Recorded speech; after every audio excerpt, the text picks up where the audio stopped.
सब झूठ है। गारंटियां पूरी हो चुकी है, 5 गारंटियां पूरी हो चुकी है और अगली गारंटियों को भी पूरा करने की दिशा में हम आगे बढ़ रहे हैं। गारंटियों के अलावा आपको ये भी देखना है कि एक महीने में 2 बार हिमाचल प्रदेश के सरकारी कर्मचारी और अधिकारियों को पे हिमाचल प्रदेश सरकार ने दी है। जो हल्ला कर रहे हैं भारतीय जनता पार्टी, वो झूठ आधारित हल्ला कर रहे हैं। कभी भी किसी भी सिस्टम को चलाने के लिए उसमें अनुशासन लाना जरूरी होता है।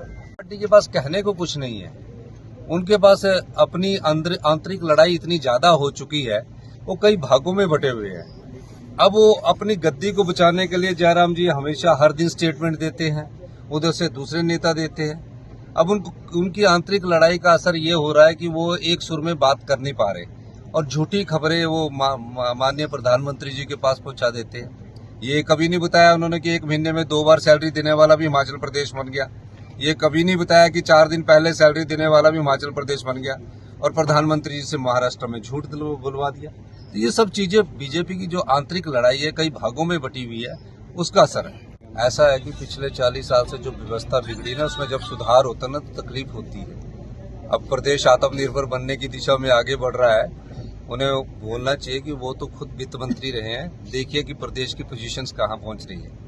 पिछली भारतीय जनता पार्टी ने शिक्षा के क्षेत्र में गुणात्मक में हमें 21वें स्थान पर ला दिया। हेल्थ के सेक्टर में सबसे निचले स्तर पर हम चले गए। तो सब सेक्टरों में सुधार की जरूरत है और हमारी सरकार उसमें कटिबद्ध है सुधार करने के लिए। और मैंने आपको बार बार कहा है, हमारे 2027 तक हम आत्मनिर्भर हिमाचल